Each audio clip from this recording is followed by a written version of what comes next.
Welcome back. You're still watching Good Morning Namibia, and as we continue off with the conversations this morning, Rehoboth has recently found itself in the spotlight, from strong community action against drug abuse to being recognized beyond Namibia's borders for its cultural pride and unity. As residents raise their voices against crime and demand accountability, the town's leadership is also setting its sights on a development dialogue and a productive new year. Joining us to unpack these developments and the road ahead is Jacky ṭKariseb, who is the mayor of Rehoboth, and also Desire Pieters, or rather Desiree, who is the public relations officer of the Rehoboth Town Council. Your worship, Ms. Pieters, a very good morning to you, and thank you so much for joining us. Good morning. Good morning. And thank you for having us. All right. Your worship, you've just, taken your seat as the mayor of the town of Rehoboth. Can you just talk to us as to how the tenure has been so far? Luckily, I have served in the previous council, and it built some experience for me, and I got to grow in leading the town, and I was elevated to the mayoral seat, which is a good thing, and I think it's also a challenge. So we are taking it from there. Yeah. We've recently seen news coming out of the town of Rehoboth where arrests have been made with regards, to drug misuse and also dealing. The queen of drugs has been arrested, and also with her team. Can you just talk to us about that? And we've also seen, prayers being had, by members of the community. What message do you think residents were sending to authorities and just to those who were involved in these crimes when they protested against that? One thing about Rehoboth is a community, and when it stands up for something, they usually do, and there is a sense of collaboration, cooperation. So in terms of this drug, we have seen the negative part of it in our town.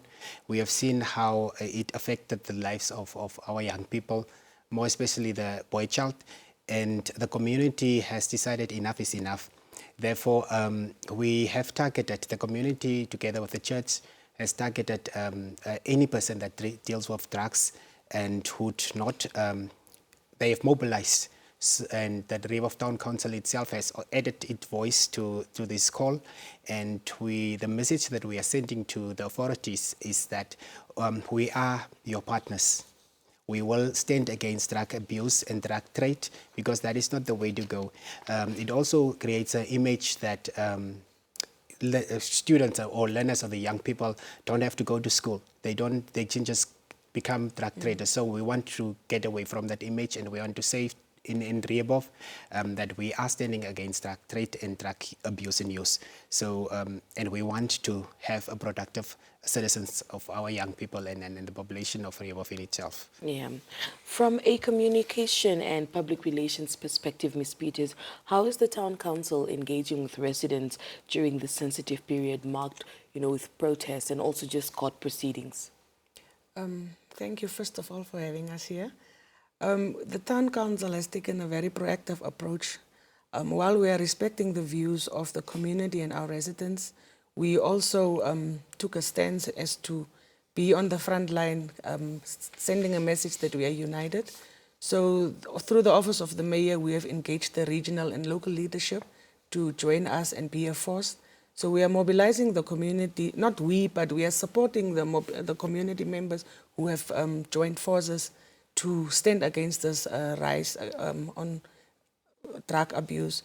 And once again, the community of Rehoboth, as the mayor has alluded earlier, has proven that the community stands together. In whatever comes up, we are united as a force, and also our regional governor has taken the front line and taken the stance against drug and alcohol abuse, because it has a spiral effect on our community. And as it was said, as much as it's damaging our community and the young people of Rehoboth, it also portrays a very negative image to our young people as showcasing that you can drop out of school and make instant money and become rich by selling drugs. And this is one of the reasons that through the office of the mayor and the junior mayor, we as the council will join the authorities as well as the local community to take a stance and fight against this drug and also alcohol abuse. Yeah.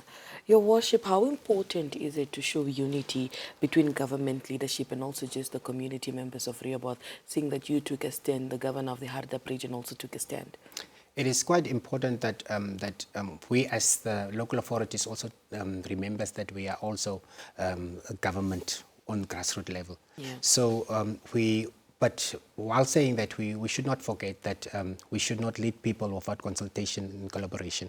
So it is quite important that we take along our public and also listen to the advice that are coming from the public and see to it that we as the public and the government, be it on grassroots or be it regional or national, should collaborate and work towards the goals that is set out by our government itself. Yeah. So it should be a collaborative One effort, voice. and we should work together.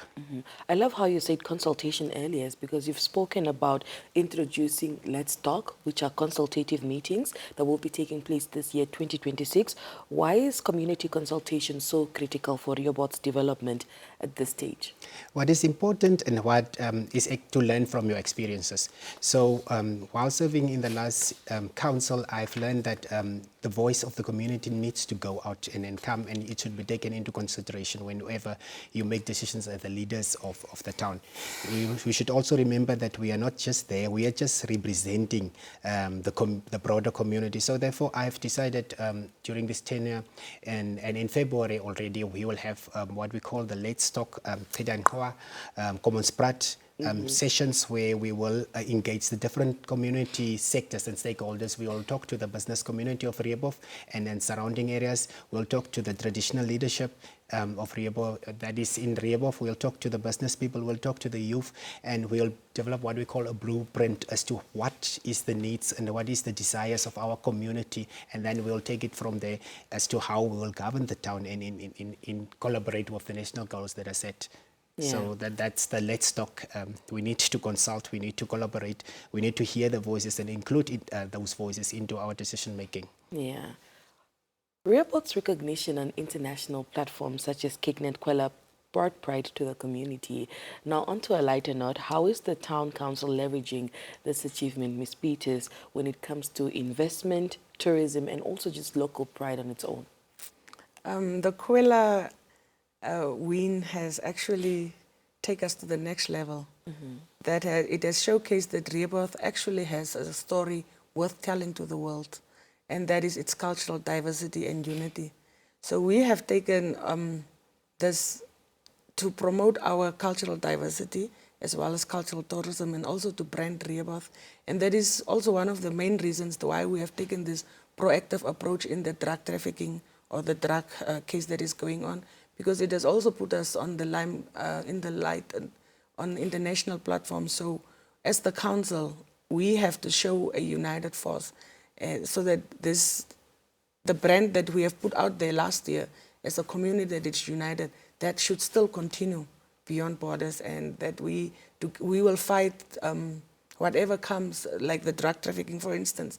We will stand united as a community, which we did in the past, to stand up for the Kwela competition.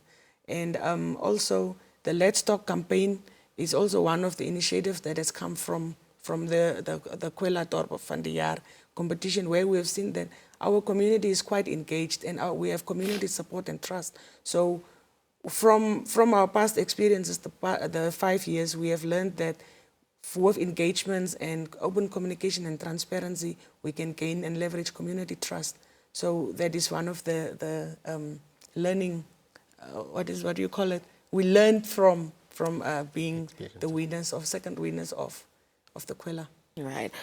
Every town has its own highs and lows, and I'm sure you'll agree with me with that stance. But what lessons has Rehoboth learned from, past challenges, and how is the council working towards, just ensuring that those setbacks translate into stronger governance going forward? Yes, indeed. We have similar challenges as most of the towns in Namibia. And what we have learned, as I mentioned earlier, is that governance goes hand in hand with community consultation and engagement. We cannot take decisions on our own. We have to engage our community and transparent. People trust the council when they know why decisions are taken and how decisions are taken and how it impacts our lives. So this is one of the main reasons for this Let's Talk is to get community involvement, to also together find from our past challenges and experiences that we had, that the town unites on all sectors, and together we find solutions to improve our service delivery, improve our the town management challenges that we may have, because our community is our first line of where we will get our first information, so that we know from them what is it that they want, what is it that they need. So yes, basically we have learned that to be able to make our mark in the community and be a success story, we have to do it together with the people that we serve, and to be a resilient force and to unite and be catalysts of change together. Yeah. Your Worship, would you like to add to that, seeing that you were part of the council, and I'm sure you've experienced some of these setbacks and also just some of these the highs and the lows, perhaps some of the challenges that you'd like to work on this year? Rehoboth is a community of very talented people in various aspects of life. So and they really want to get involved. When they take on a project, they like to take on community projects, and when they take on a project, they don't use government money. They take it from their own pockets, and they start with projects just to beautify the town and just to attract. So it's a community of collaboration, as I've said. So in terms of the Kwela Dorp van die Jaar, that competition, we are coming back stronger this year. We are going to give liberty to our community members, and we are going to get the support from the community members, and all of those that are living outside Rehoboth must come back and plow back into Rehoboth so that we can win this year. So I'm looking forward to this collaboration from the community as well as the leadership of the town, so that we can make our mark, not nationally but internationally. We are trendsetters. All right. Ms. Pieters, perhaps as we come to the end of the conversation and also as we enter the new year, what are some of the key development projects that the residents should look out for, specifically when we're speaking about infrastructure and also just service delivery in the town of Rehoboth? As at the town and responsible to improve the livelihoods of our people, service delivery in terms of road infrastructure, water, electricity, that is our main focus. But also we have to come up with sustainable development, attracting investments, and also to improve our local economic development initiatives to bring development to the town. And one of the challenges that we are facing at the moment is in terms of land delivery, and the delays that we experience is coming directly from the community because of the vandalizing and removal of earth beacons, which are the markers that shows where land is developed, which demarcates the area, which way the ownership starts and ends. So basically, we have, the past 2 weeks, we have been running a campaign during December to inform community that this is illegal. Yeah. There can be legal consequences for people that are found guilty. And we urge the community of Rehoboth to please report to us or the local police when they find people that are removing these earth packs. It's iron beacons that marks boundaries.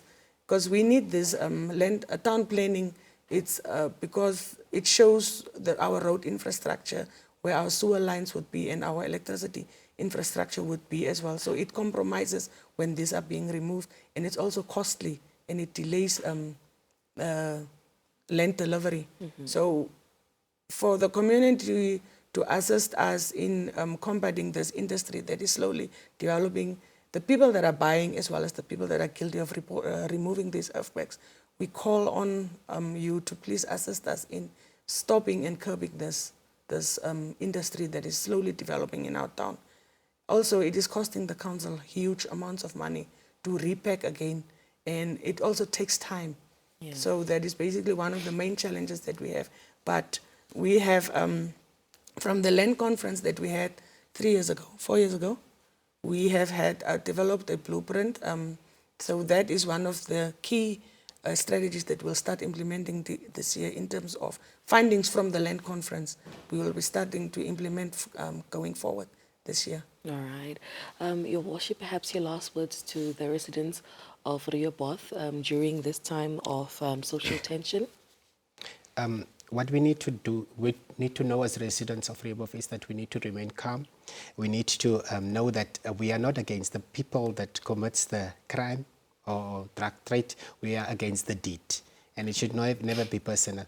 In terms of development that the residents of Rehoboth should look forward to, we are having consultations like we did last year, aggressively knocking on the doors of different ministries. We have a tendency of going out, and what we did is achieving the tertiary institutions should come and set up shop in Rehoboth. We have succeeded with Lingua. This year we are looking at satellite campuses for UNAM and also for NAST. We have started with the consultations of the minister. The other part is we also have the Deputy Minister of Education, Innovation, Sports, Arts and Culture recently in Rehoboth.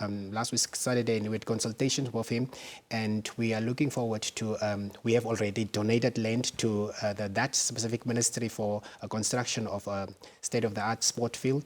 Okay. What we also are looking forward, what the members of Rehoboth public can look forward is also that we are engaging the Ministry of Youth in terms of how we can get our learners and our youth off from the stage. So we are engaging so that these young people can be absorbed in the National Youth Service, which will eventually open up doors for them to be included into the security cluster, be it the correctional services, be it the NDF later when they complete it. So we are looking forward to this never approach areas in our town. So the residents should trust, the residents should consult, the residents should know that our offices are open for consultation, and we welcome every advice.